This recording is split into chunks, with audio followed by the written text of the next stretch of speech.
Call the meeting to order. Can we rise for the pledge, please? Pledge allegiance to the flag of the United States of America and to the republic for which it stands, one nation, under God, indivisible, with liberty and justice for all.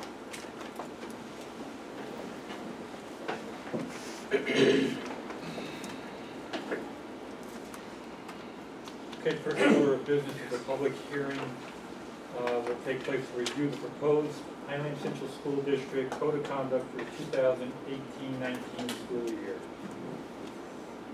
I'm just sending around a little synopsis of the bigger changes that we did. I mean, there's nothing really earth-shattering in any of the changes that we made, but this does go through till everyone gets it. I did send it to you last week sometime as an email, so you would have time to look at it more closely.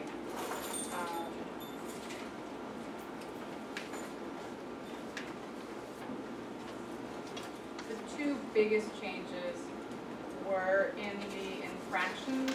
We really just realigned the language so that it matches up with our student management system, so that what you put in for a referral, the language actually matches what we have in our code of conduct. There was a little bit of a disconnect before. Or there were some things that we removed if they were repetitive or things that we really don't use. We shifted around, not shifted, but moved consequences around a little bit, added to in some cases. One of the other big changes we made is we used to have a separate set of procedures for infractions on the bus. Like there's one warning, you got a certain number of things, with two warnings you got another. But really the code of conduct applies on the buses just like it does for any other school environment. And having two different procedures made it very clunky for students. So we removed the specific set of procedures for the buses and just made a statement that said, any violation on buses can have the same consequences, and then we added removal of bus privileges as a consequence where appropriate in our list of infractions. We also added a DASA. We have a little timeline sheet that really is a flow chart that shows once someone hands in their complaint, the steps that the complaint goes through in the investigation and who's involved and who's notified, and then what the final resolution is. So we just wanted that to be there for people. And we had, way back, probably 8 years ago, we had put in pictures of the different dress code violations. And in going through the review process and talking to the assistant principals, they said those actually kind of limited them, because students would look at it and say, well, what I'm wearing doesn't look like that, or it actually is easier for us to just state inappropriate behavior, disruption to the school environment, rather than having pictures of each individual one. Plus, I mean, we're really giving them a negative example there. Usually thinking about PBIS, you really want to give students the positive example of how you want people to behave, rather than what you don't want them to do. So we just removed those pictures. Not to mention they were starting to look a little dated at this point. Right. Yeah, it's hard with the pictures, so we just removed those from there. Yeah. Well, and that's, yeah. Go. Yeah. So there were smaller changes of just clarification of language that when our council reviewed it, they just suggested some little tweaks, but nothing that substantially changed what was there. There's always little tweaks every year to any code of conduct. The fact that there's so few is really a testament to that we have a strong code of conduct that is clear for the students, but also flexible enough for our district to utilize every day. And there hasn't been any real major legislation that has come down. One thing that was added was anything about vaping. We had some in there, but they made it a little bit clearer about the violation for any kind of vaping. And state law also changed for no smoking on school grounds. They changed the law to include vaping as well. Anyone have any questions, concerns? Sarah, I know there was one point in time, I've heard, discussion even in the papers in regards to backpacks, possibly going to clear backpacks. Is there anything that you know of? We haven't had any conversation about that, or I haven't heard any suggestions. They I don't talked know. about that at the law conference Okay. this year, at Monroe Woodbury, the annual law conference. So actually, that is considered, because you don't have necessarily a reason to search backpacks, it's an unsuspicious search. So you're actually not supposed to have clear backpacks. I know in some workplaces. Suspicionless that's search, the that's rule what, of, it's called a company. suspicionless search. And I know there has been some outcry, I think, in schools that went to that kind of a backpack. There's been privacy issues that have come from that. Anyone else have anything, any comments on the code of conduct? I know at the end of last year, I was here with some of the students, and it happens with every year that there's concerns about dress code and rights and freedom of expression. Was that handled effectively? Did the students feel listened to, and did they feel like they were? I think that there was definitely conversation between the administration and some of the students that were upset. Our code of conduct is, it's not, you can't name everything that would possibly be a violation, but again, we're talking about disruption to the school process and being attired properly for the environment in which you are. That's the language that we talk to students about, that when I'm at school, I dress one way. When I go out with my friends or with my, I go to the beach, I wear a different outfit than I wear when I'm in school or when I'm going to a restaurant with my friend, So we tried to keep the language there rather than very specific to a gender or type of clothing so much. My experience was actually I was on a field trip with a bunch of students, and they went down. They were talking about a walkout. Yes, we did not have a walkout. No, we had a wonderful discussion. I said, well, the walkout is what you do after you've addressed all the possible venues. I said, first talk with your administrators, and then if you feel like you're not getting satisfaction, then you will be talk to the board. And if you feel like you're not getting satisfaction, then ultimately, it's supposed to be a dialogue. And I just wanted to make sure that dialogue was effective. That was, students did submit letters to the administration, and the administration spoke with many of the students. They got, it was a form letter, so they got many of those letters, but they talked to the kind of lead people who had already approached them about some things. So I'm sure the conversation will probably continue as we head into the new school year, especially as the weather's looking like it's going to be warm. No, it comes through the conversation. Yeah, so no, there is ongoing conversation. Anything else from the board? I'll open it up to the public. Do you have any comments on the code of conduct? Okay, we'll close our public hearing in regards to the code of conduct for Highland Central School District 2018-19 school year. And I'll open it up to public comment in general for our any agenda items. Yes, That's one thing, will that code of conduct be on the website with the new changes? Yes, once it's approved, the new one will be, that's part of state laws, we have to post it. thanks. It'll be approved later on in the agenda. Okay, this evening we have a special Yes. presentation. Sure, Mr. Chiatieri is here to talk to all of our, share the great success that we had with our Summer Academy, which is our program for our elementary students. We tried a very different model this year than we've done in the past. We really based it on an inquiry and project-based model rather than a more traditional individual teachers with an individual class. And so Mark's going to walk you through the process kind of from beginning to end. And then we can answer questions when you're done. And he has a few of his teachers here to show support and Yeah, thank you for coming, everyone, on this warm evening. Appreciate it. Giving you definition to blazer today. First, I'd like to thank the board, Sarah and Tom, for allowing me to have a chance to speak to you about it.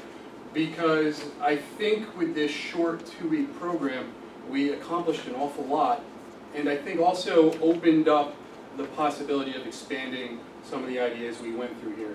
So I'll start at the beginning. Originally, summer school was done for math and reading. That was the generalized focus. And teachers would have specific grade levels. They would have students come in, and traditional routine. This time, we wanted to go back and change it. We went to a project-based learning or inquiry-based research model that gave us a lot of opportunities to expand on this. Research has shown that these learning styles or these teaching initiatives have higher levels of student achievement. Students who go through school programs that follow project-based learning tend to do significantly better on standardized tests, have higher achievement scores across the board, and I think more importantly, given our current time and culture, they have a much greater connection to their school, which I think is incredibly important and probably above and beyond everything else leads to those higher achievements. The students feel that connection to their school. They start to have learning that seems authentic and purposeful to them through that. By switching to this model, we added science and technology, something that hasn't really been a part of summer school, which was a wonderful opportunity. Talking about building into STEM and STEAM in school districts, this was a great gateway into this. So that we had kids as young as kindergartners using technology to do research, which is amazing when you think of what traditional kindergarten classrooms have looked like in the past.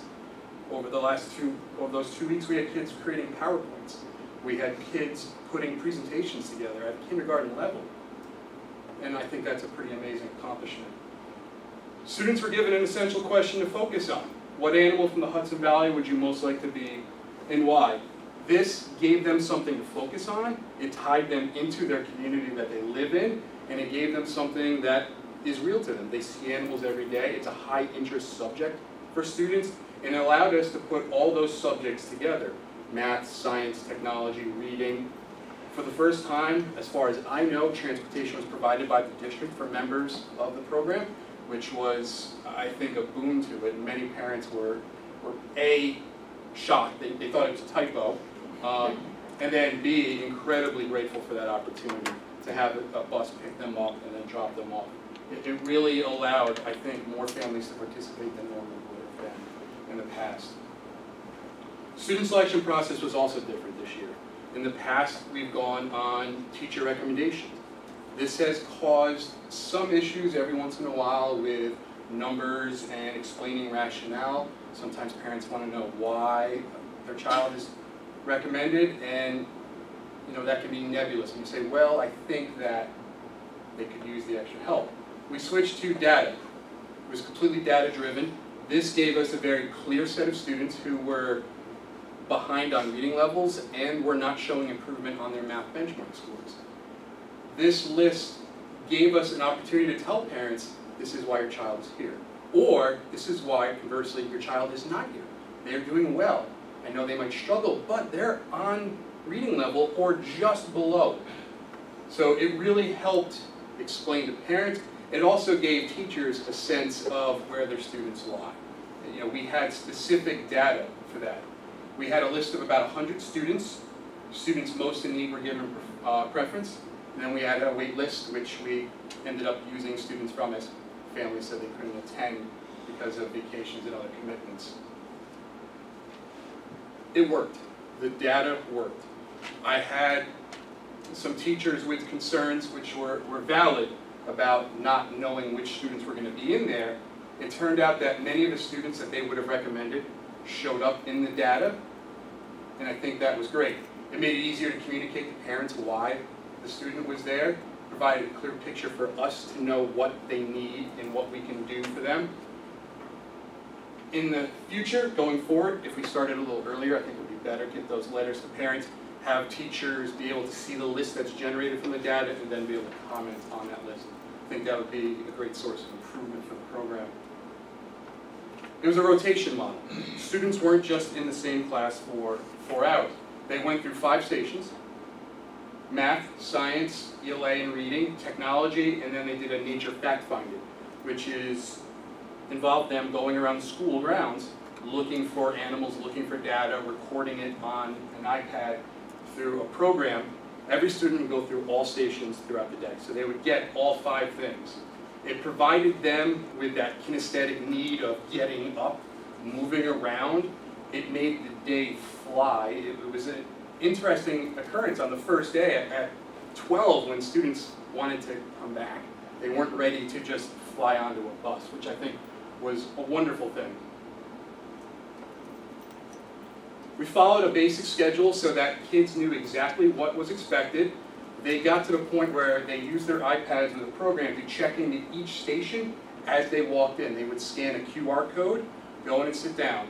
And then after 28 minutes, they would get up and move on to the next station, working on material that was related from all 5 stations, which I think worked wonderful. A little break in the middle for a snack, and then at the end, we always wrapped up with a chance for students to talk about what they learned, talk about something that made them proud, which got us to a point where a student on the 2nd or 3rd day asked to speak, and when I asked what her comment was, she said, "I feel smart," which was like one of those moments where it's like, oh my God, this is wonderful. So I felt like we had a good point there.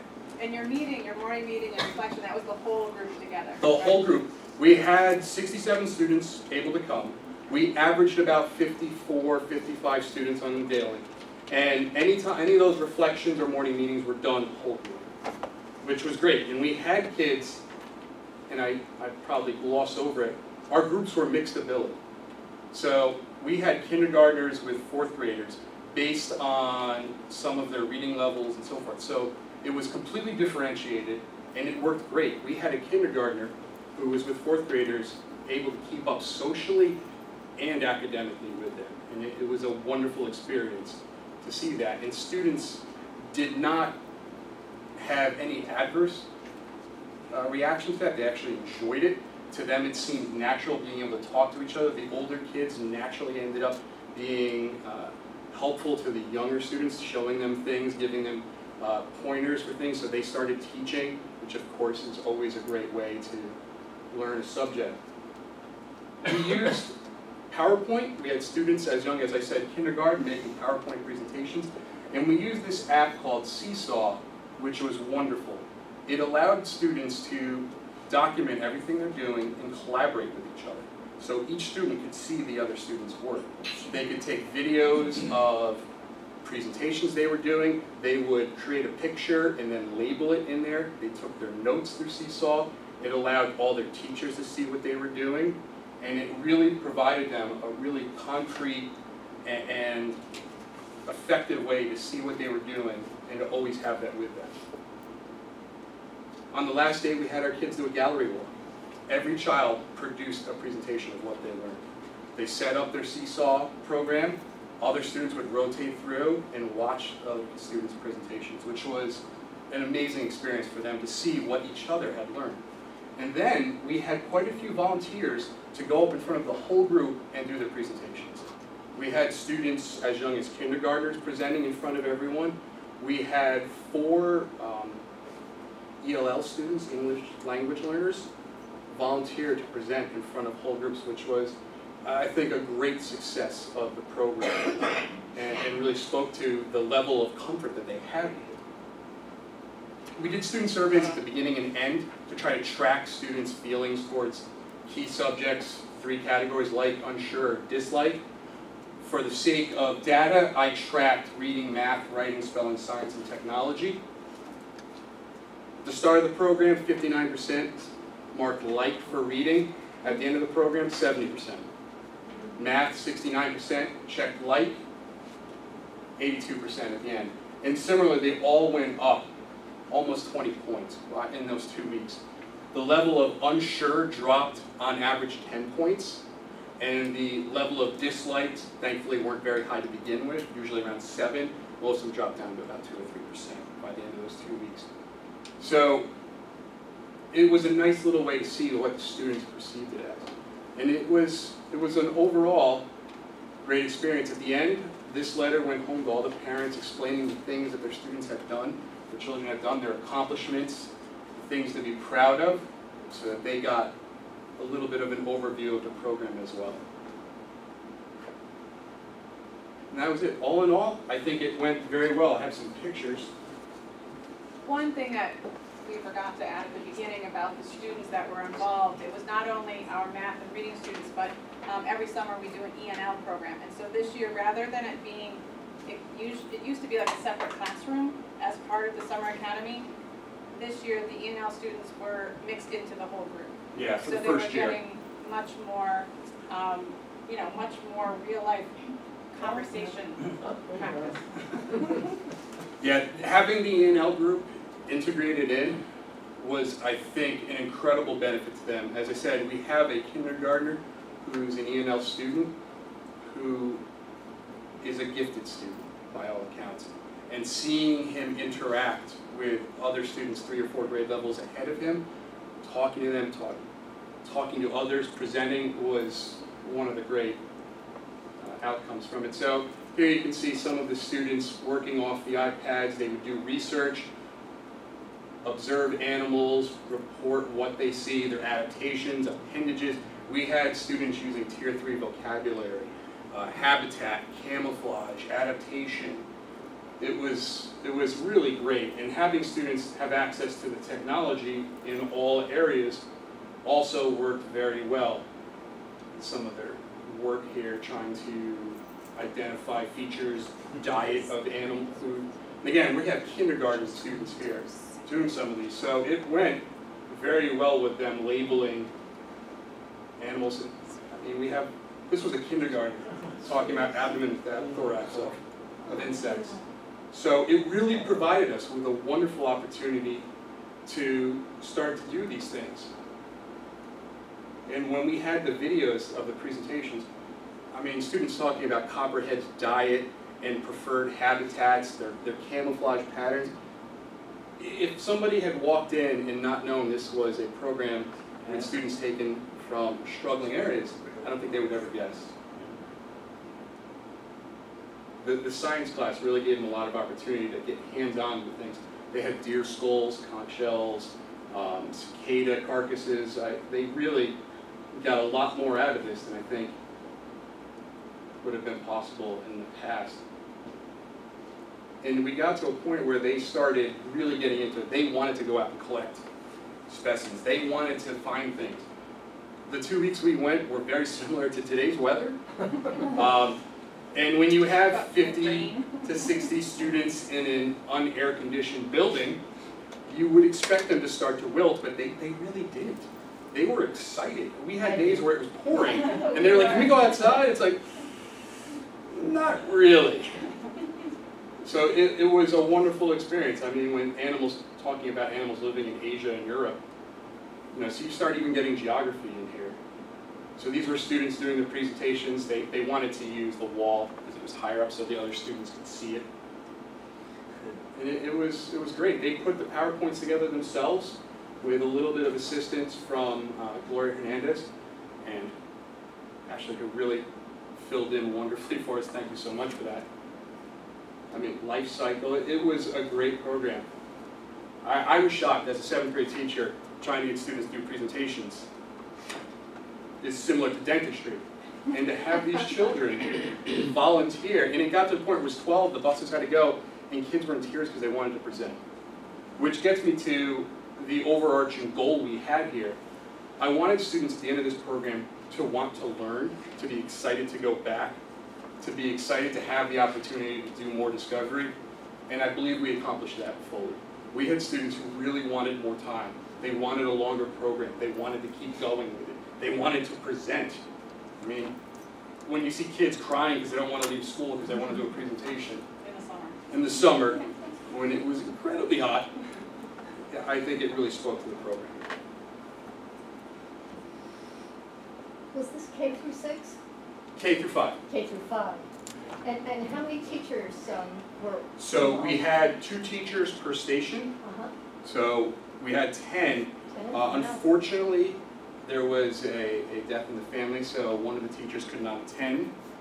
And we had Ashley Carey fill in for it, and she did an amazing job, and I can't thank you enough for that.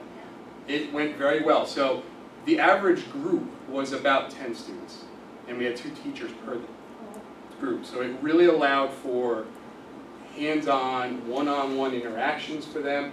We could split kids up within their own groups and have different tasks. And I think it really highlighted how well project-based learning works, especially at the younger grades. This really must make you feel so good, and schools, the kids are just so fortunate to have this.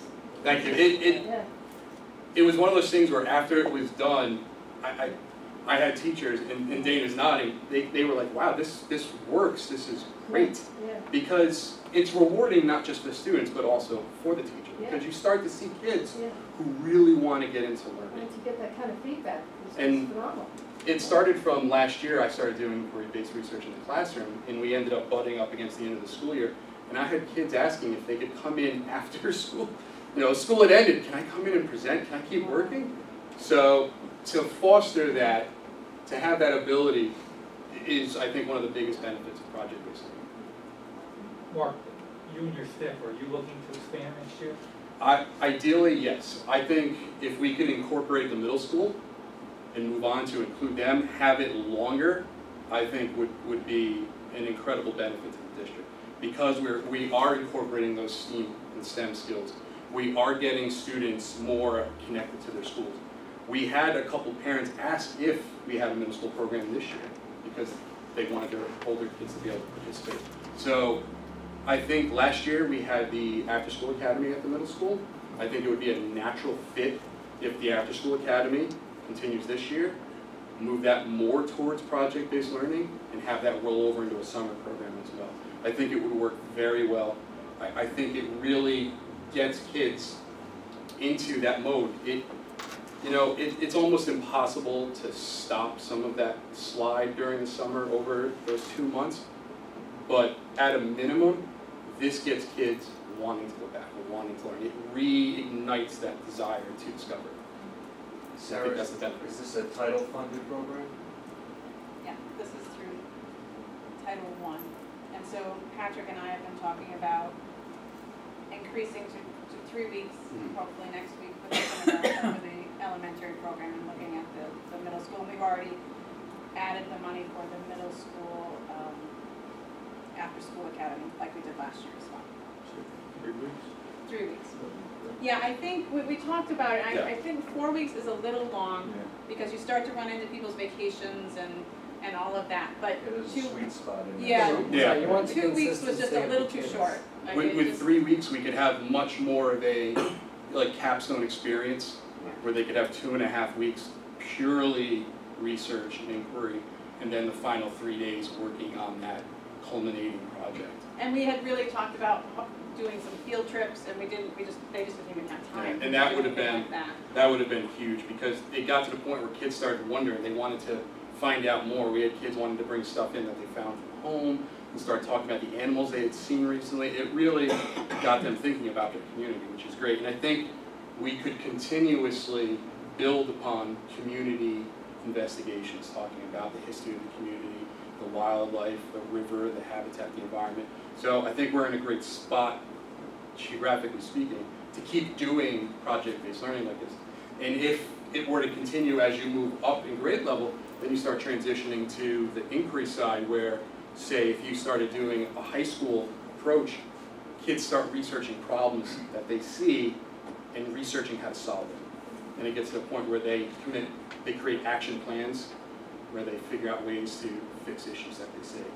So it can really scale very well across grade level.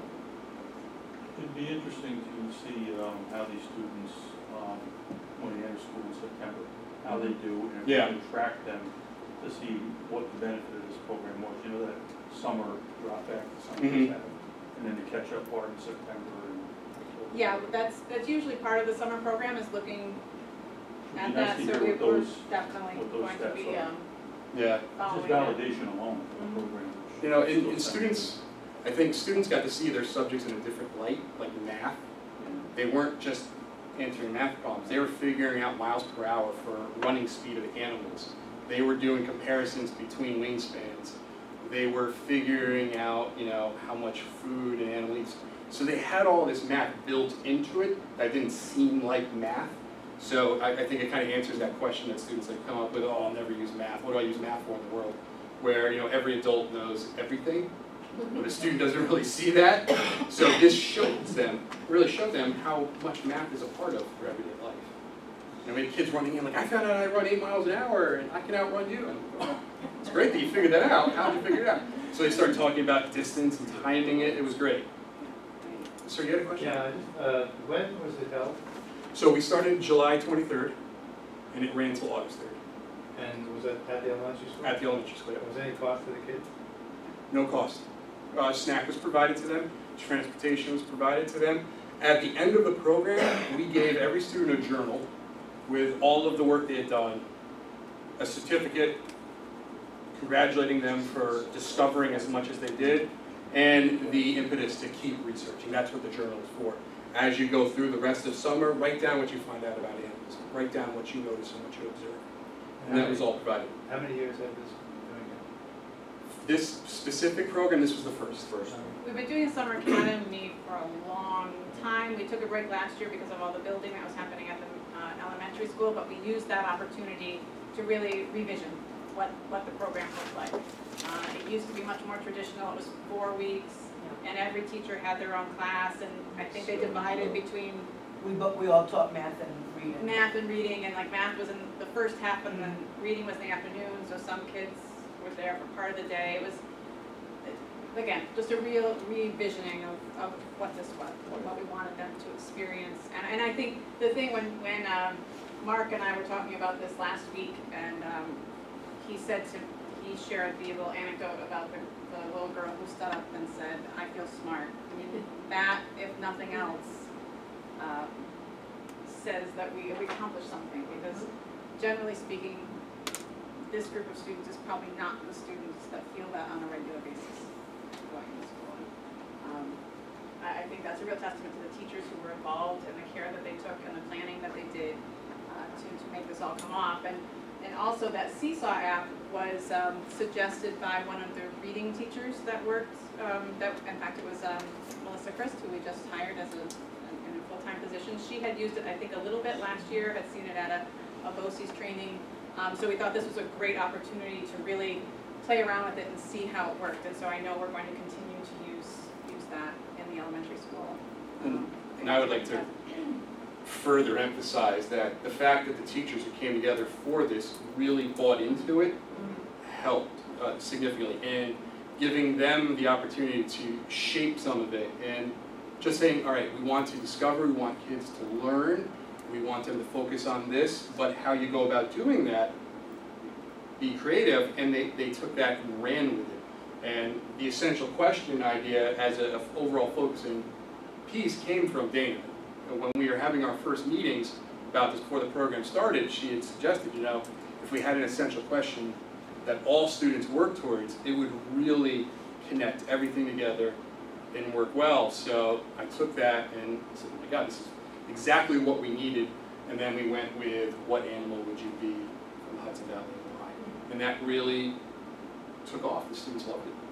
And if I may add, most of the elementary school teachers, we attended one of our superintendent's day conference. We attended the woman from Rose. Science content specialist. Yeah, she's fabulous.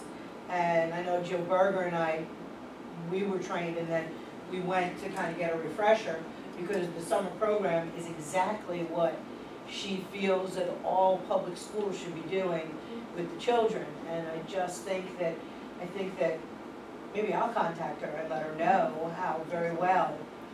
I was amazed. I've been teaching for 23 years. I've heard and been asked to use the inquiry-based, and I went to Dyson Science Center and got trained for weeks about 15 years ago, and I've never seen it work in a population before.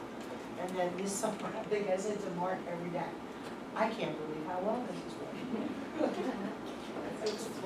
And the other thing too is we had a mix of middle school and high school teachers, so I think it was a great experience for some of the middle school teachers to see what our students know, what our elementary school students know, and the different approach to teaching elementary. I know there's a couple that first day they're like, oh my goodness, they're little. At the end, there are a lot of hugs and thank you.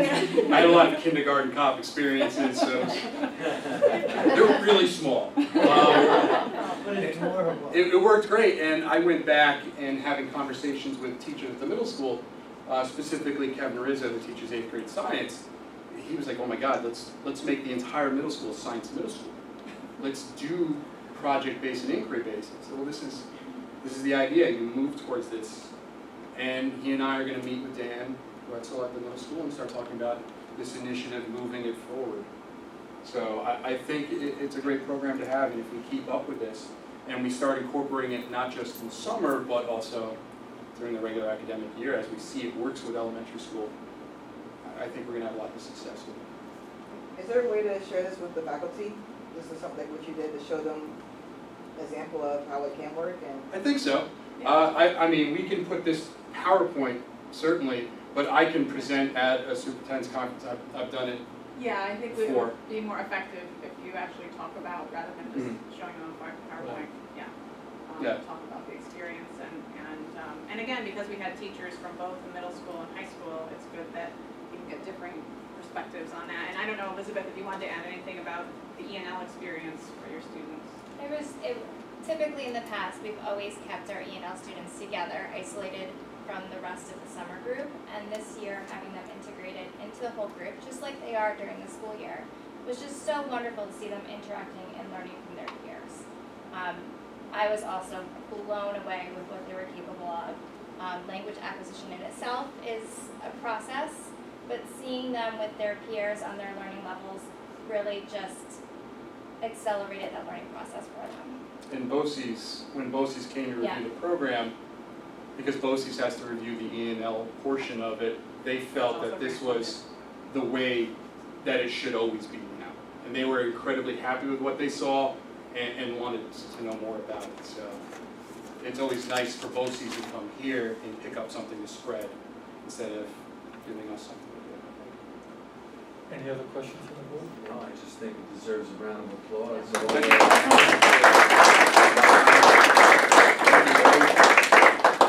Thank you, Mark and Taylor. Thank you. I'm sorry, I have dinner plans, so we're going to my parents met 68 years ago today. Oh. So we're going to Congratulations. Pomodoro by the Northway. All right, folks, see you in a little bit. Okay, we'll move on. Acceptance of reports, I believe that's our director's report. We don't accept it, we just review it. So, does anyone have any questions on the director's reports? Do that for that. I was going to do that during my report. All right, so nothing under curriculum and instruction. I touched on that just now. We'll move into personnel. You want to do these individually, or is everyone okay doing it as a block from A through D?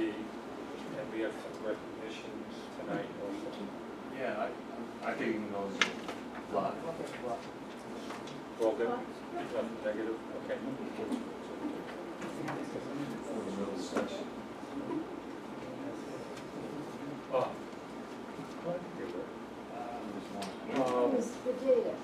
Yes, that was all nice. Yeah. It was just, Okay. okay, under personnel, can I take a motion to accept as a block? Motion by Mike, second by Ed. Any discussion? Just afterwards, we'll highlight those two. All those in favor? Aye. Opposed? So carried. And Mr. Bonjovi, would you like to introduce? Yes. So we have Sean Banks here, technology teacher for the middle school. We're replacing Mr. Watts, who transferred to the high school to start the STEM program at the high school. So Sean comes to us with a lot of skills. I worked with Sean for many years in Orange County. He works in his position at BOCES, so they'll be joining us as soon as they can release him. So, welcome Sean, congratulations.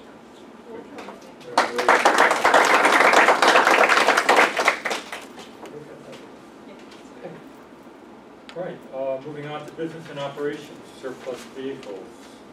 Before we leave that, I just wanted to say, very happy that we have Roseanne Milana as an option for our income. It's always great to see her back. Yes. Okay. Under business and operations, surplus vehicles, be resolved, the Board of Education, upon the recommendation of the superintendent, accepts the following bids. One 2006 Bluebird 66 passenger bus, sold to Juan Flores in the amount of $1,959.59. One 2008 Bluebird 66 passenger bus, sold to Juan Flores in the amount of $3,559.59. And one 2008 Bluebird 66 passenger bus, sold to Juan Flores in the amount of $2,559.59.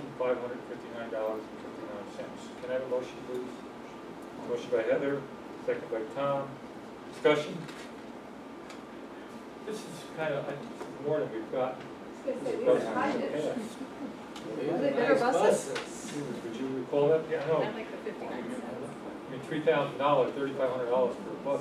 Oh, we got big money for one bus last year. Yeah, One bus went for big, there was, Right. I think one went for 5,600 last year. Any discussion? All those in favor? Opposed? So carried. Sarah? Okay, we had last week, on Wednesday and Thursday, was our new teacher orientation. We had 7 of our new teachers there. There were a couple that were kind of last minute that had travel plans, but we had 1.5 full days, really. And we really focused on a mix of philosophy.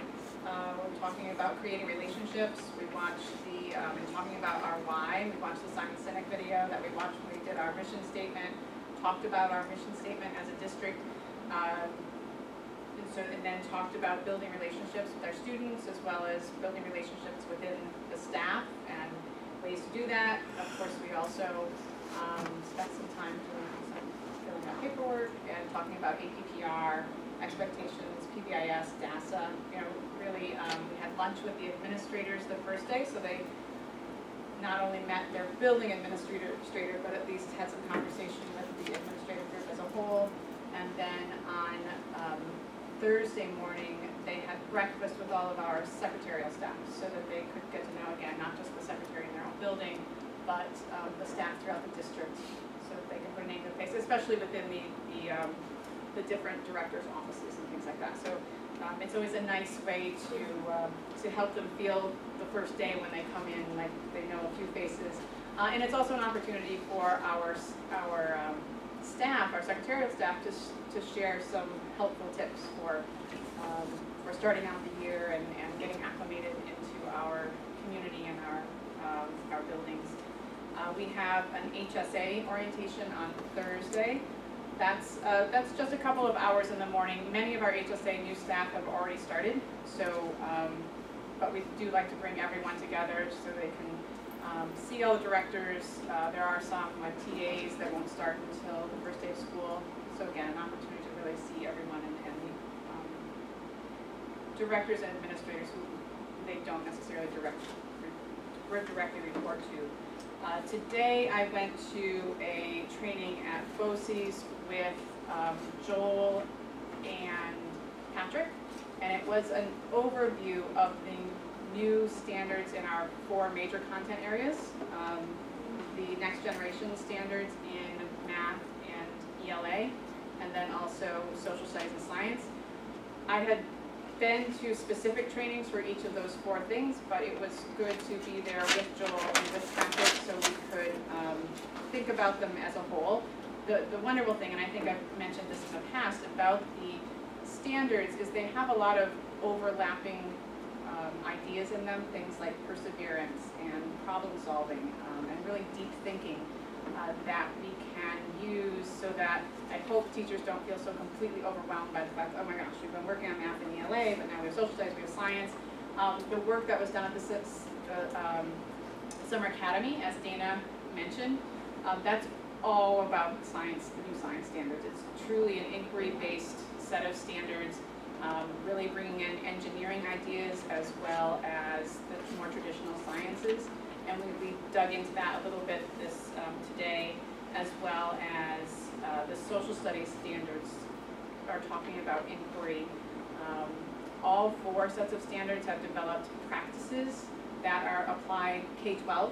So essentially these are the skills that you need to use. So for math, one of them is using the appropriate tools in the appropriate place. So, do you use, which functions do you use for physical tools, like do you use your calculator for this, do you use a protractor for this, that's all part of it. Whereas the ELA practices are talking more about not only reading, but writing and speaking effectively for many different audiences. So it was about a 4-hour training. We ended up, Hyman was the only one represented at this training, so it was kind of a one-on-one training with the BOCES content specialists for all of us. So it was a good productive day. We were able to talk about things that we want to do in the elementary school to continue with the rollout of these different standards. So that was a good day. And we've been doing a lot of interviewing and getting things ready for opening day. Mr. Bunjo was going to speak about that a little bit more. And I did want to pass out, I just got this in my email right before the meeting. The varsity football team is having a fundraiser at Buffalo Wild Wings this Thursday. So if you want to support our team and have a few wings, take this little ticket, and they get, I think, 20% of the proceeds from the evening goes to the football program. I'm sure they're probably buying warm-ups or that kind of stuff. Any questions? I have a digital mark, you can support them. Okay, no questions for Sarah? We'll move on. Sarah, what can we expect this year that might address some of the secondary math concerns we talked about? One of the things we have done is we have introduced a math lab, which is essentially AIS math for right now we're doing it for our Algebra 1 students, which is the area that we have the biggest need. And this will be placement into, at the beginning, will be based on 8th grade scores from the 8th grade New York State assessment, which we should be getting any time now. I checked just before the meeting and they're not there yet. But then as we go, the idea is that as we go through the year, as a student starts to struggle, we're hoping we can move them into that math lab section. And again, it's really the philosophy of it not being like a homework help session, but focused very specifically on the foundational skills that they really need to be successful in Algebra 1, but also as they move up through math across the board. So that's one area that we're really looking at. We're continuing to look at the math standards and doing some of that breakdown from the Regents exam, a very specific question by question. What about at the middle school? I mean, Algebra 1 addresses more the 9th grade, right? Yes. So is there anything in the middle school that? Well, this will be the second year of our math benchmarks. So that's moving on now, looking at 2 years worth of data will be very helpful, I think, for them. With our new data person, I think we'll be able to really dig more deeply into some item analysis of the not only our benchmarks, but again looking at the state assessments, even looking back over several years worth of data for those students that we have data. That is a little bit more of a struggle at the middle school because we have so many who don't have data. But that's part of the plan there. Dan continues to look at the schedule to see if there are other ways that we can move students. Now his AIS, it's a little bit difficult because of the way the schedule works, so there's not as much flexibility of moving students in and out. He tries to do it by quarter if we can, but because you have so many other classes that you have to take as well. We'll see what our data individual kind of, as they. Yeah, I think we've already discussed. Yep, we're already talking about what the meetings would look like and how we want to use the information. Thank you. Sarah, for the math lab that you're planning at the high school, you're using it based on the 8th grade, but obviously we've had a lot of opt-outs there. Would there be people identified that opted out that we feel We still can feel use need? the 8th grade benchmark assessments as well, so that would be another way that we can do that. And then again, I think as we move into the school year, it doesn't take too long to have an idea of who might need some extra support. And again, I'm very excited about the idea of it not just being, okay, I'm gonna go over what we did in class again, but really looking at what are the things that are missing. And when I talk to math teachers across the district, all the way from elementary on up, very often it's basic facts, multiplication, division, but also fractions. That universally is the area of the time when students start to fall behind. Yeah, and it's a conceptual understanding of really what a fraction is, and then how fractions work together. And I'll admit for myself, I've learned a lot in my brushing up and looking at Common Core and how numbers work together. I think I have a better understanding of how those numbers fit together than I did when I was in school. So those are kind of the two main areas that we'll probably be looking at, and then basing it more on individual student needs. Anyone else for Sarah? Thank you, Sarah. Thanks. Mr. Bon Yes, Jovi? Mr. President. Well, I hope everyone has had an enjoyable summer. So it started hot, got a little rainy, it's hot again, but it's great to have the band back together. Everything together, all of us, is a lot. So I say it every year, and I say it many times, again, education's so unique. The only profession where there's a beginning and an end, and you get to start anew and do things better than you did the year before. So I'm very excited for the opening day of school.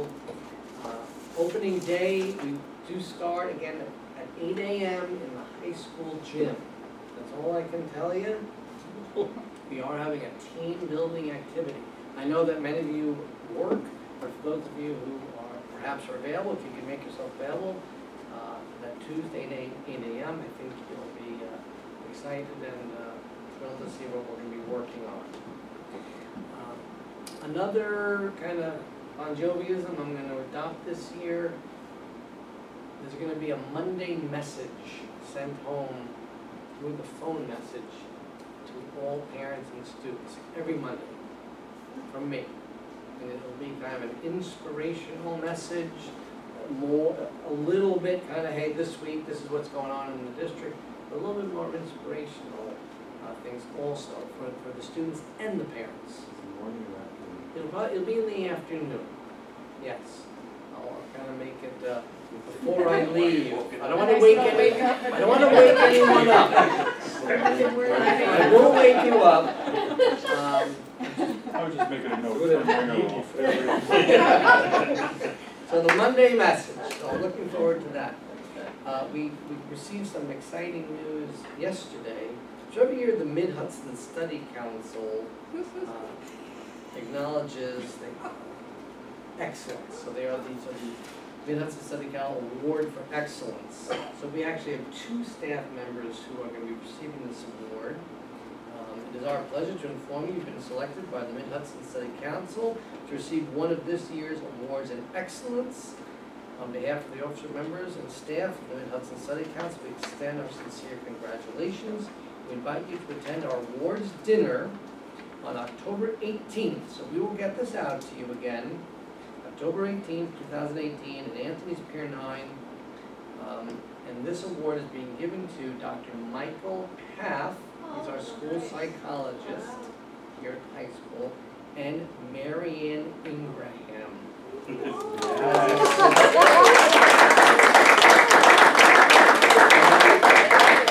Congratulate and thank Dr. Paff and Marianne for everything they do. They truly go above and beyond in their job duties. It's all about the kids. So thank you very much.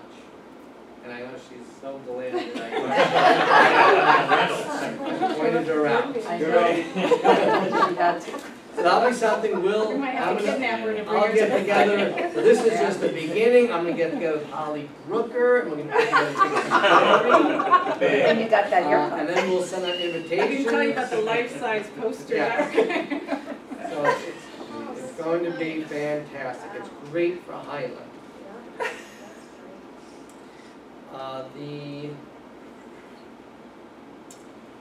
We're gonna talk about later on in the agenda, was planting the seed, just the possibility of a board goals and or roundtable meeting to perhaps come up with a separate day. We talked about this a little bit, I believe, the last meeting.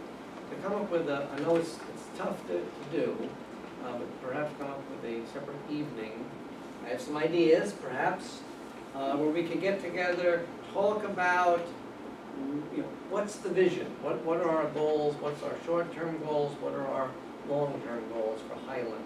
So, and then perhaps even get the administration either on the same event or a separate night, have a meeting with all just the administrators, just to talk at the building level. You know, this is what we'd like to see. So we're all working towards the same thing. We have a project update, so I gave you a hard copy. Could you pull it up for me? Maybe you could. All right, so I just received this this afternoon from Lou Rodriguez. He wasn't able to make it tonight. We had mentioned to him last time that he could perhaps come. But I asked Mr. Miller maybe to go through this, just so we get an idea. This is, gives an overview, but we want to kind of really make sure we are up to date as possible on what these, on where we are. So maybe just click on to, when you're ready, you ready? I'm ready. Oh yeah, go to the next page. Okay, so, Mr. Miller, so this is talking about the Phase 1B at the elementary school. So, is that all, you know, what other outstanding items we have? Basically, the elementary school were complete, except for some punch list items. Okay. So we're in pretty good shape at the elementary school. Great, and again, the roofing at the elementary school, that will begin in September, that'll be after school hours. So we'll have the high school and the middle school roofs will be done. Yeah, there may be some work on the work at school roofs during the day, but Sure. yeah, Okay, very close. The other two are done. okay, great. In regards to the front office lobby, we're still waiting on part of that smart school money to Yes. complete. Yes, we're just waiting on, for all three buildings, we're waiting on smart schools. Okay. Okay. This now talks about the Phase 1B2, high school and D&G. Bus garage, I'm gonna say building and grounds. Same thing. So, one kind of maybe an update on some of the things that are listed here. Talks about the lobby, door replacement, etc. All right, on this list, things that are still being worked on and being addressed are door replacement. There's some issues with some locks and some doors that are still not here. We had a number of major issues with getting the correct doors and the correct hardware and the correct layout. So that is finally getting to the point where it's completed. It says in here there's 4 doors, they're still on order. There's some other issues with hardware and things that we're still trying to work out, and hinges on the doors. I'm going to say, right now in the high school, the front doors by the foyer don't have glass in them or hardware. One of the lock sets on the doorway for the office does not work properly, does not lock. One of the things that we had to pick up because it wasn't in the project is classroom numbers. Since they used to be on the door, we had to get classroom numbers that we're going to apply to the wall by the doors when hopefully they come tomorrow morning. The doors in the south hall, which is the hallway that runs from the office to the upper deck by the gym, there's a set of doors down there that were moved so that the restrooms were accessible from the upper deck. There's no hardware on those doors, and they have the wrong hinge. They don't go back to the holdbacks for the magnets to hold the doors open. There's a doorway that goes to the upper level of the upper deck that right now has the wrong hardware on it and has not been painted. The gym doors were originally, the doors that go from the lobby into the gym were originally supposed to have magnetic holdbacks on them so that we didn't have to use wedges and everything to keep them open, which is a violation. Apparently by the hardware consultant for the architects, they didn't take into consideration that the openers on a door don't let them open up far enough to put the magnets on them the way they were set. So that's one of the projects that we've been working on through O&M to address those door openers so we can get the doors for both the auditorium and the gym to be held back by magnets so we don't have wedges and they're in compliance with fire code, so they'll close when the alarm goes off. We have athletic storerooms that have the wrong hardware on the doors at this point in time, and it's basically construction hardware, the wrong type of hardware. That has to be changed out, and the doors are not painted. Not a bad report for $17.5 million. Then, next slide, so this is phase 1B. Well, wait, let's go Hold on, back, go back to stay that. on, stay on that one. Sorry. Oh. Let's go back to that. You got more in high school? I have more stuff on high school, but this is phase 1B. It's kind of broken up, it chops around a little bit. And I'll hit these items on here. The front, the chairlift at the middle school is scheduled for 9/17. That's the handicap chairlift down there. It lists on here that the home and careers renovation is complete. There's some punch list items in there. For the most part it is. The gas valve has been installed. The electronics that control the gas valve are done finally.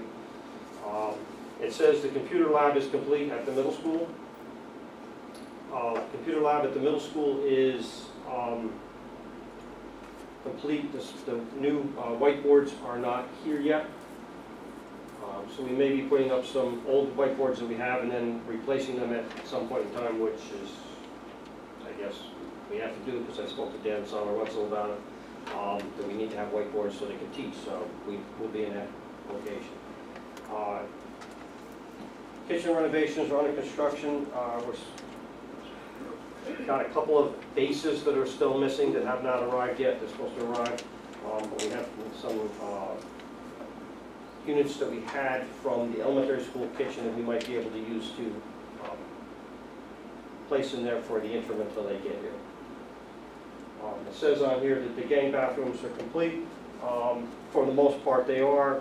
Two of them still need to be cleaned, and one of the mirrors for one of the girls' rooms was broken, so that's being reordered to be replaced and done up there. Middle school punch list will be extensive. I can tell you it's going to be extensive. It's going to be a battle on that one to get through all that stuff. Roof coating at the middle school is complete. HVAC upgrades are complete. Electrical upgrades, fire alarm and PA system is complete. And again, the punch list is going to be a task. Peter, those are middle school punch lists. Are they extensive across all contracts, or anyone in Most of particular? it's basically the GC. It's fit and finish for the most part. Okay, it's not, there's not electrical issues, there's not plumbing issues, there's not things like that. Like the contractors that are working in the kitchen, that are doing the work in the kitchen, they're doing an excellent job. Like the freezer cooler unit that was put in was done well.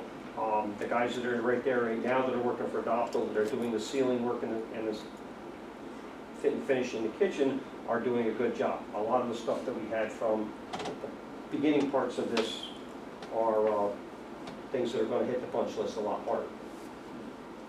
Which that walkthrough's tentative for September 6th, right? That's what it has. Correct. Yeah.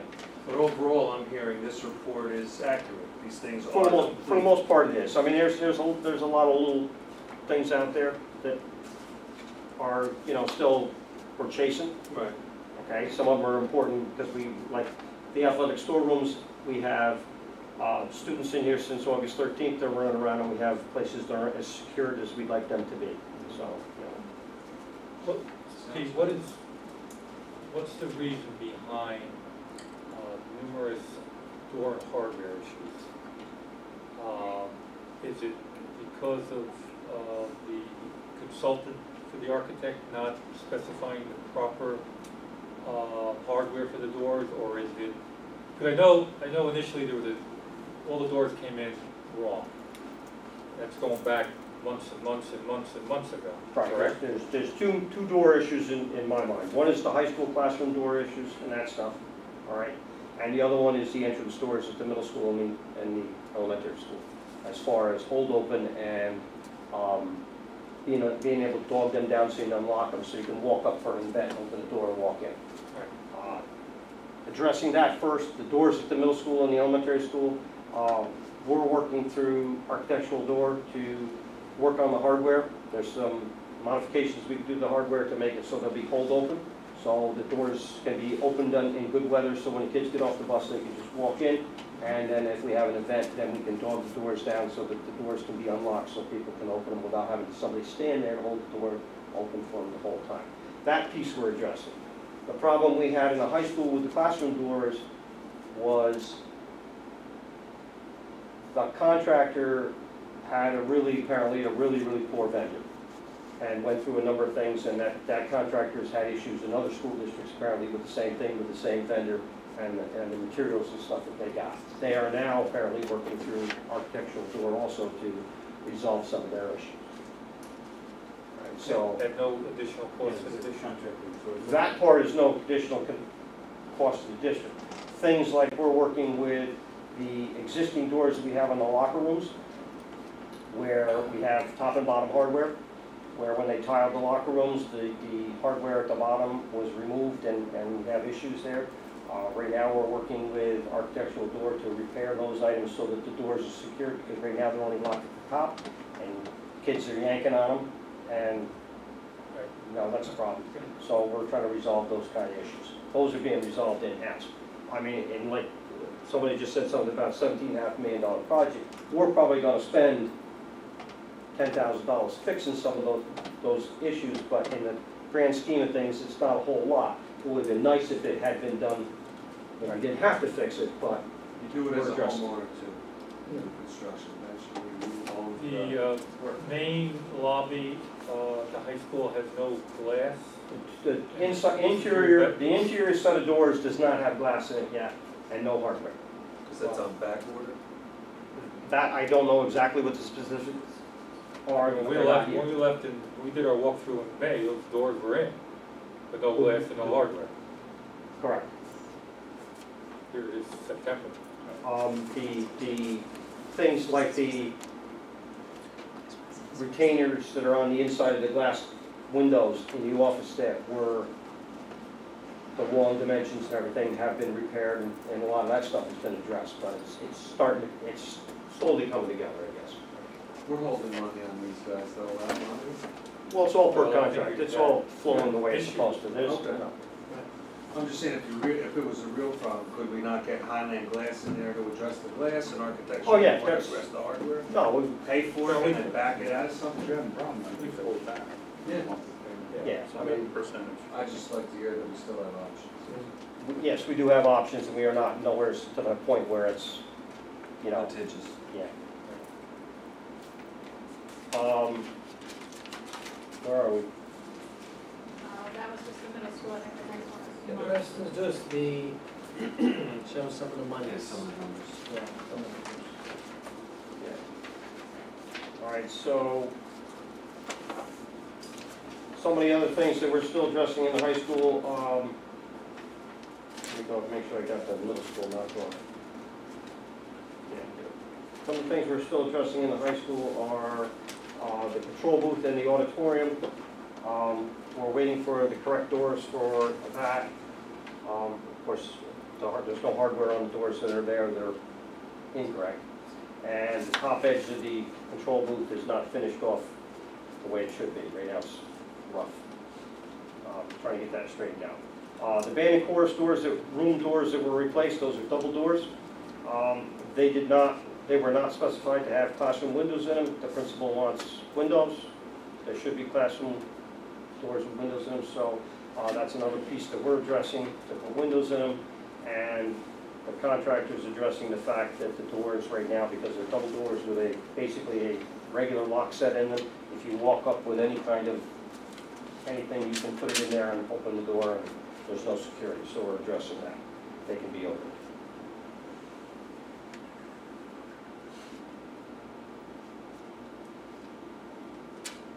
And that's pretty much it. The middle school handicap lift, when is that? September 17th. And that's a revised one that, And Lou mentioned there were some problems with that, is it too big for vehicles coming in or something? that's no longer going in the bookstore, correct? No, it's not going in the bookstore, it's going in the stairway. There was a dimensional change that was made because of the space that's allowable. So we made a determination that we were going to select a different unit, and that's what's going in there.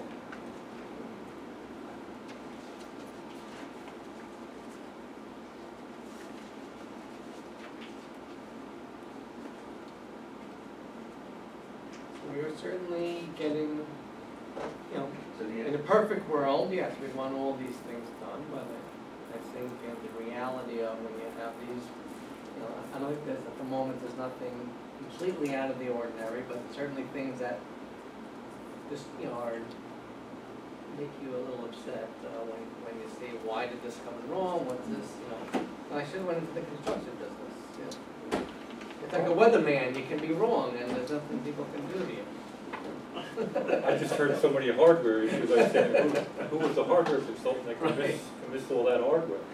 Well, It's amazing. yes, and Yes. I think, it's like the Some obvious things were missed. yes. I think. And that falls back on the architect. And the front doors of the school are not required to be fire rated, and they are.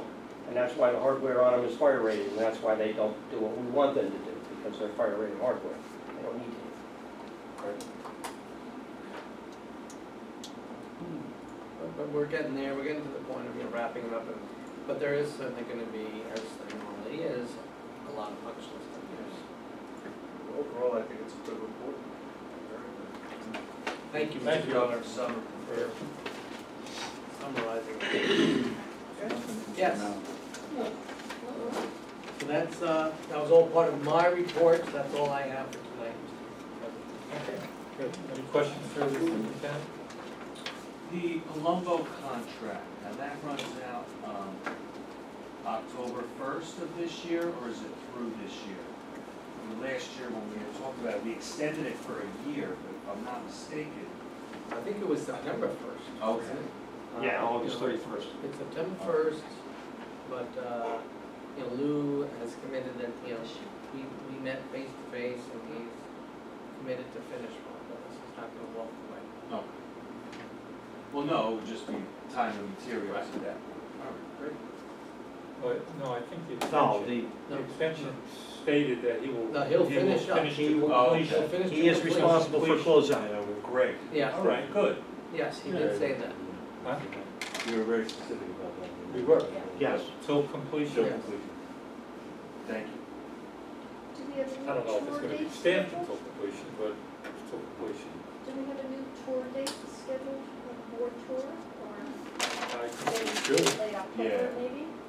But maybe did we want to, put that on the agenda so we can have time, on the September 11th meeting, you wanna talk about Now, this? oh, just to speak about it? Talk about the tour, to set a tour date, what do you want to set? Can we do it in our second meeting in September? Well, let's throw it on the agenda for the 11th. Yeah, and let's see on the how it agenda, evolves. let's Yeah. put on the agenda for the 11th to talk about, to It see, might okay, spill over to the workshop in Right. October, depending on what kind of action. right, okay, good, we can note that, thank you. Yeah. Might bring it up. Such a shock to the system. Just that if we go into October, we start to lose daylight. If you guys wanna walk around in daylight, Right. and wanna do it earlier than later.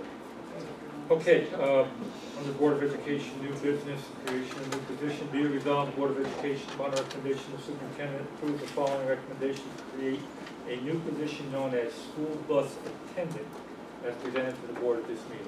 Can I have a motion, please? Motion by Mike, second by Ed. Discussion? Is this an IEP? Yeah, this is driven? an IEP driven, Any- We have school bus monitor, this is school bus attendant. Any other questions? All those in favor? Opposed? So carried. Board of Education policy, the student wellness policy number 7510, our first reading. Everybody had a chance to go through that. Any questions, concerns?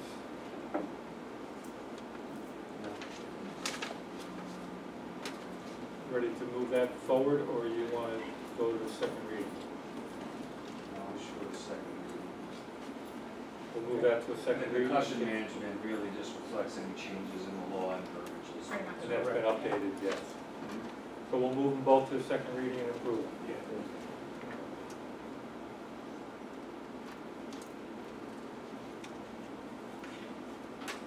Okay, certification of lead evaluators of classroom teachers be resolved by the Board of Education upon the recommendation of the superintendent pursuant to provisions of education law, section 3012-B and part 30-3.10 of the Regents rules, hereby certifies the following individuals have completed all the necessary training to be certified as lead evaluators of classroom teachers. Joel Freer, Dan Wetzel, Megan Connors, William Zimmer, Ryan Judge, Patrick Boyd, Sarah Dudley Leonard. Can I have a motion, please? Motion by Camille, second by Heather. Discussion? All those in favor? Opposed? So carried. Code of Conduct Manual, be it resolved, the Board of Education, upon the recommendation of the superintendent, approves the Highland Central School District Code of Conduct Manual for the 2018-19 school year as presented to the board at this meeting. Can I have a motion, please? Motion by Mike, second by Tom. Discussion? The pamphlet that's mailed out to the parents, that's mailed, that's like a synopsis of this that was mentioned in the Code of Conduct? It's not mailed, it's given, usually it's given to students at the middle and take high home. school. Oh, okay. And, well, and it's sent home in their folders or Oh, whatever okay. at the elementary school. Okay. Thank you. Mhm. Any other questions? All those in favor? Aye. Opposed? So carried. Board retreat roundtable discussion. so you received a copy of the new school calendar. Have you gotten them at home yet? Yeah. Okay. I didn't, but I wanted to give everyone one here too. Yeah, I Nice just wanted to make pictures sure. there on the Yeah. front cover. Yeah. So again, I think I've only been here a little under a year now, but I think it's been a little while since we've gotten together as a board, that you've gotten together as a board to talk about, goals, what your vision is, and have the central office administration, share with you some of our visions, some of our ideas. I know we kind of talk about these things at our meeting, but never really together in one sitting. I think it'd be a nice, we can also, if you wanted to, if you felt the need, or if you wanted to, we could bring, people in just for some board updates from the New York State school boards. That's up to you. The tricky part is finding a date. We do have those, we have the months where we only have one meeting. That's November, December, January, February. I don't know if we want to wait that long though. Now, goals should really be done. It should be at the done front end. early in the year, yes. Yeah, sometime, even in the summer is gone past us though. So, this can be something done on site. We can do it here in a regular meeting. We can go off-site if you wanted to. I know in the past you have gone locally off-site, is that correct, For President? board retreats, correct. Board retreats. We've never done a destination. A destination. Destination board retreat. You mentioned that, interesting. I was speaking with Terry Reynolds, who's the assistant superintendent at Orange Ulster BOCES.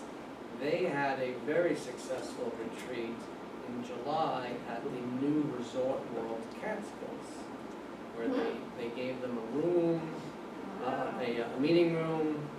They actually got a backstage tour of the facility. So I happened to take a little time. I did schedule a meeting with them at Resort World, and for a very nominal fee, probably the same you'd pay to go to, somewhere around here, they could give us a room for the day, not a hotel room, a meeting room. They're about this size. They're pretty big. It's just a thought. It's just kind of a little outside the box. And depending on people's availability, I've given them I gave them dates. I gave them Sundays. I know that's a day for family, but I just gave them, and I gave them some other dates. Hey, do you have some availability? And they did.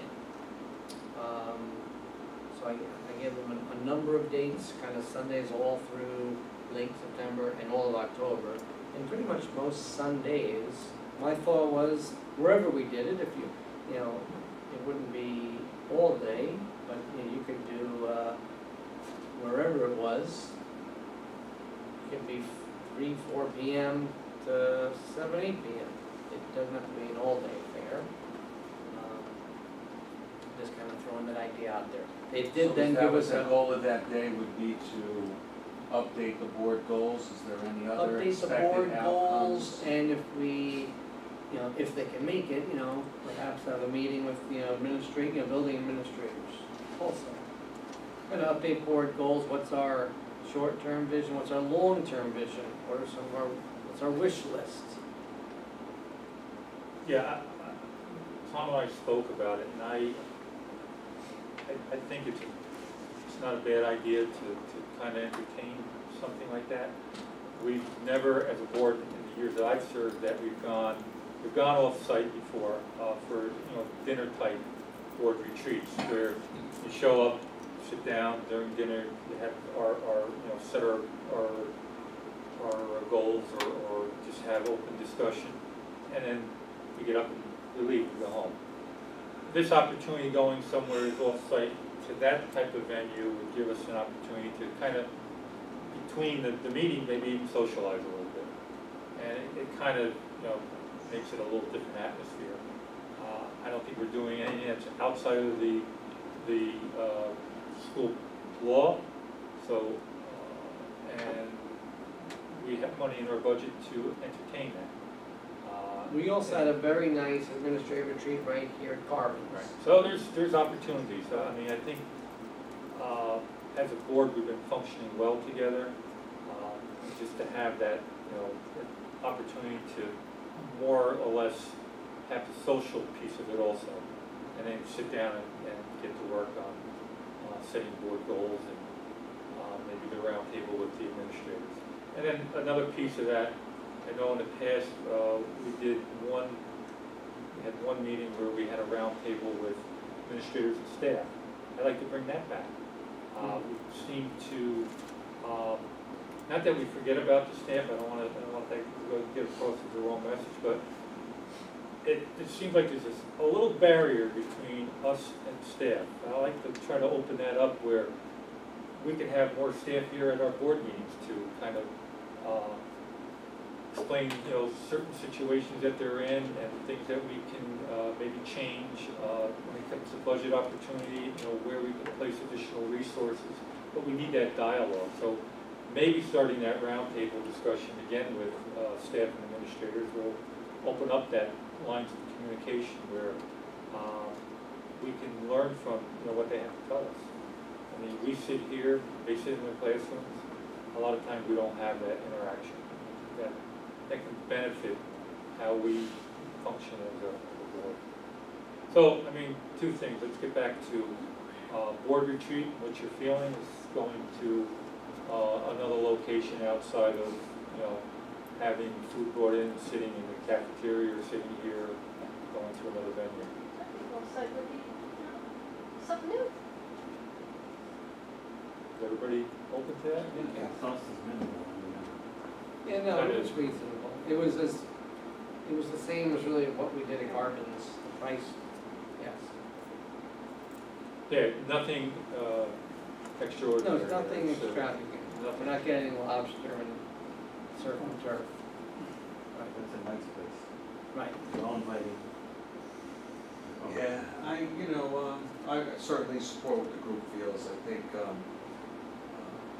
do something outside of our locale, I tend to think summer. If it's during the year, I tend to be more locally focused and to support, some of the businesses in our community. But, wherever you decide, that's fine. I think it's always a good exercise to review our goals, come up with some new ones for the Right, so Tom and I will Yeah, we'll talk explore, about it, yeah. explore some of the opportunities and bring some suggestions back to the rest of the board and some possible dates. Yes. And how they might coincide with a vacation day, school vacation day where you have the next day off or national holiday or something of that nature where we're not You don't have pushed to to, worry about the next day. at the lead Yeah. and get back. Right. All right, and we'll do that. And as far as having some open dialogue with staff and administrators and a round tables type setup, we're open to that also. We'll try to set something up to do that, okay? And that could be the beginning of a scheduled meeting. Yes. over the winter months.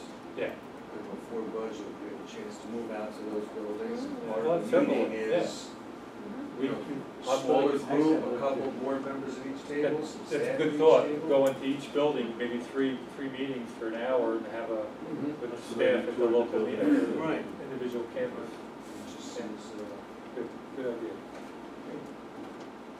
Okay. Old business, electronic use policy, 5651, second reading. This was brought up quite a while ago, and I don't recall, there was a reason why we sent it to a second reading. I think there was some concerns. I don't know if anybody recalled that meeting and what our concern was. Why we didn't, move it Yeah. forward. Okay. no, I mean, I believe it had to do with questions about cell phone usage by students and differences specifically between the middle school and high school. When the middle school is kind of a no-go, keep them out, it's kind of a general expectation set. At the high school, it's by teacher, and I believe some board members felt that that was a mixed message and still the cause of friction. Right, and I think also, from what I recall, it might have led to what you've been saying all along, where we should try to have every student with a device. That was some of the So, discussion. I mean, I know when we reviewed this cell phone, this electronic policy a few years back, and I think, Sarah, you were probably one of them that came forward, that individual teachers at times in their classroom for instruction purposes like to use their cell phones. If we go to a device for every individual that's supplied by the district, then there's no longer a need for that cell phone device to be utilized during the classroom. So, I don't know if that was part of why we kept it to its second reading. Do you think we should have some more discussion? Have our new attorneys review that policy? I don't think they have. I think it was our old group. And then bring it back for a third and final reading? I can understand it being a policy, building by building policy set by the building administrator, but I'm just wondering, are the building administrators seeking feedback from the teachers on this issue? I know we spoke about how the data is increasingly showing that it's very much a detriment to the education. One of the things, one of the data points just from the last year, when we, France outlaw, right? I read that, yeah. when we had the student focus group, when we had the technology committee and we had the students do the fishbowl, what I found very interesting, when we asked the students that, really the question was more about one-to-one versus bring your own device. And what the students came up with was they thought all students should have access but they should also have choice about whether they wanted to use their own device or use a school device. This leads into why France is actually, No, I find there's an emotional anxiety issue that the people are actually suffering.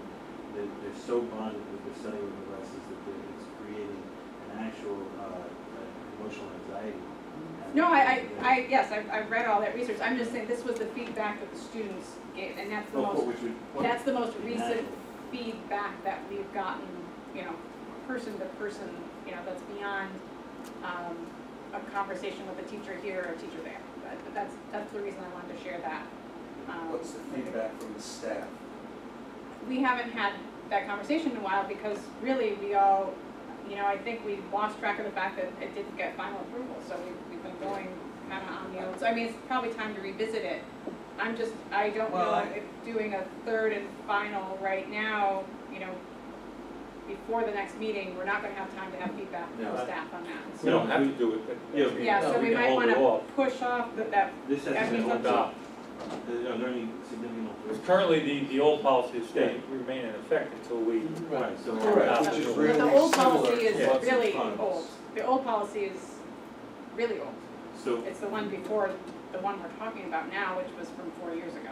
so if we approve this policy, we can amend this policy, right? Sure. Absolutely. Policies you can add. So if it's You can adopt a new policy. Perhaps maybe this is a discussion with one of our roundtables at That's staff. what I would really like. I think that This is. a topic of technology would be a great. But I can see where building by building rather than Mhm. district, it would be, you know, if there's a different environment in each building, that needs to be addressed. And that was the original idea of it was, you know, releasing responsibility from the district to the student as they moved up through grade levels. So, you know, that was elementary school, not at all, middle school, essentially not at all, although we do have some teachers, again, the teacher always has the ability to allow students to use it. And then the high school, they could use it in, you know, in public environments, and then the teacher could decide. And I know that the high school administration is really looking at reviving something that we did quite a while ago now with that kind of idea of red light, green light, where the teacher, you know, we actually have a visual representation of, yeah, you can use it now, and you can't now. I mean, I loved that. I used it all the time. You know, these are times when it's appropriate to use it. I think it really reinforces the idea of appropriate use. Okay, so you need to put it away right now because we're doing a whole group activity or whatever it is. Now we're going to individual or using it on your phone. But no, I think But what tools are they given, I mean, if they decide, you know, the phone's supposed to be away, but they can't take the phone because it's personal property, I mean, so. But you can always call your administrator. Right. You can always. I just think that gets back into why this policy was held up. It is friction in the classroom, and by and large, when you talk about the law of averages, during the day, kids misuse the phone often, you know, and that goes from our own presentations. When you talk to the middle school or the high school administration, by and large, how do the majority of student-to-student issues come to you or start? It's Snapchat, Twitter, you know, they're so Yeah, I mean, that- I guess I would argue that that's not going to go away if we say they can't use it. I mean, I think that No, we but have a during responsibility as instruction. a district to teach them when to use it and when not to use it. And I also think that that's something that, as adults, we have a lot to learn as well. I mean, I don't know how many places, when you go out to dinner with your friends, some of the people spend half their time on their phone as they're having a conversation with you. That whole model of But discussion. that's why it's important to do that here. Absolutely, and I'm not, I think that it would be worthy of a conversation. I do think that the idea of a round table about technology overall. It's frustrating, it's an amazing tool. It is. And utilized as a tool, it has. Absolutely. It has boundless, access to. Other schools do allow it, but there's certain times, lunchtime. Right. So there are points of the day where there are acceptable general use guidelines, and, you know, a lot of times other than that, you're either using the school issued device or it's away in the class, and that's that. And we'll reach out to other districts just to get you know, I know districts that I've been in have, you know, there's red zones and green zones. And, you know, you can use it in the cafeteria, but you know, you can't use it in the hall. So, but we can get, you know, ideas from other school districts also. And then have that conversation, I think that's a great conversation. I think the conversation is the part. We all have You know, our it's ideas, but hard let's for hear me to from the know teachers too. what, because, you know, I used it a lot in my classes when I was in the classroom, but now it's been 7 years since I was in the classroom, so. Yeah, You know, technology has changed Yeah. where. Right. There were still flip phones with antennas when I was in the classroom. It was this big. Yeah, I like that. That was a few years ago now. You can So let I them would use it crank because it there's up, nothing you they know. can Yeah. do. Oh, you had that bag? Yes. You crank it. That long ago, I huh? think this, one more thing, just as far as with this, thinking about using a cell phone is very different than using a one-to-one device like an iPad or a Chromebook too. So when you think about the policy, there is a distinction that needs, you know, should be made and then. Yeah, like in this, you know, scanning this QR in order to log into each station, that's brilliant, and I love that. Yeah, it's And I'd great. love to make sure that that technology is, you know, how they did that is being available to all the staff so they can think about integrating it that way. The method, the organization on that is wonderful. They did, yeah, it was, and the best thing about that is, you know, we had really wanted as an administrative staff to change the construct, and we knew we wanted to do inquiry or problem-based. So we, as Mark and I did the interviews together, and so we kind of explained our outline when we did the interviews, and then we brought the teachers together for 2 different planning sessions, and they really created the structure then. We kind of tossed out some general ideas of what, and they're the ones that really put it together that way, and it really was a great example of collaborative work, of almost of inquiry type work for the teachers Well, like as Camille well. was saying, that was an example of controlled technology. Where Yeah. they, you know, they were guided in the use of the technology, they weren't just given free rein with it. It always amazes me that the children have more access to more sites than the teachers themselves do because of the personal devices. Yeah, and I mean, I know a lot of our teachers do use, like when they're at the high school using Schoology, which is really the grown-up version of that Seesaw app that the elementary school students were using. You know, students can access it and do a lot of their work through this, or Castle Learning, or, you know, whatever different applications there are. So I think it would be good to get teacher feedback, because I don't know. Yeah. Okay, so moving forward, do you want to approve it tonight or current, or we just hold until we do a revision? We would approve it and look for possible amendments. I mean, we can hold this indefinitely So until I think Sarah was saying that there are things that need to be put into place in this one. Well, I'm just saying that the policy that's on the books, that's officially on the books, is one from probably 2010 or something. I mean, it's before there were smartphones, probably. I'm not opposed. But, it's. you know, I mean, As long as certainly, we schedule, looking back at it, I don't mind passing this now, as long as we look at possible with the idea amendments. that, yeah, it's time to review. Within 2 months, if we, Mhm. All right, why don't we do this? Have an opportunity to read this current one, we'll bring it to a 3rd reading, which would be September 11th, which is not far into the school, and then we can approve this one. And then, once we do a revision, we can have a revised policy. We give you the opportunity to go back and look at this. And we'll have our current one. legal counsel look at what we have right now too, to see, you know, if there could be newer, but certainly we're starting to see some case law come out about that we didn't even have when we were writing this originally. I did it.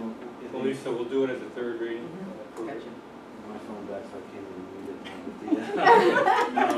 The piece regarding the legal ramifications of the legal recording.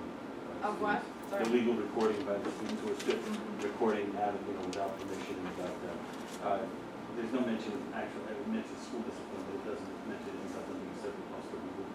Well, you just approved in the code of conduct, we have an explicit statement in there that says any infraction may involve legal law enforcement. Oh, As long as it's Yeah. okay. That's all for our agenda. Does anyone have any miscellaneous or anything for good welfare of the district you want to bring up?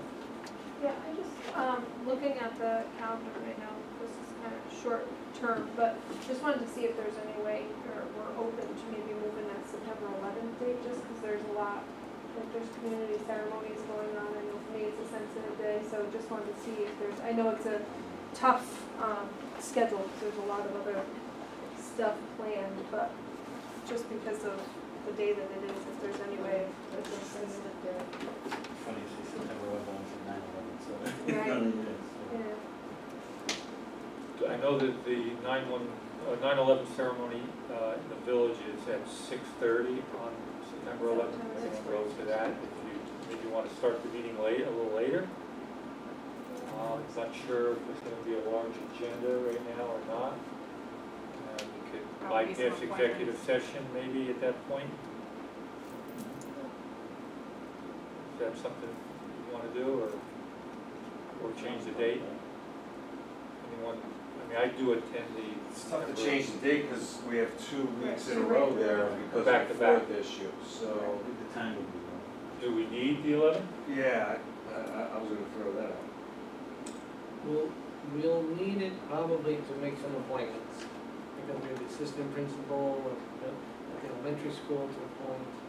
Possibly, hopefully a couple of others that we still. Yes. Let's look to keep it short and maybe start at, I don't know, 8 o'clock?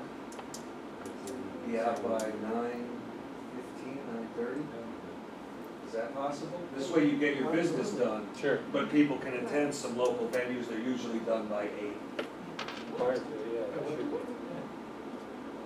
All right, we want to do a 8 o'clock start? Is that okay with everyone? As long as we keep that agenda purposefully short and tight. Yeah, if we have approval, appointments, yeah. Okay.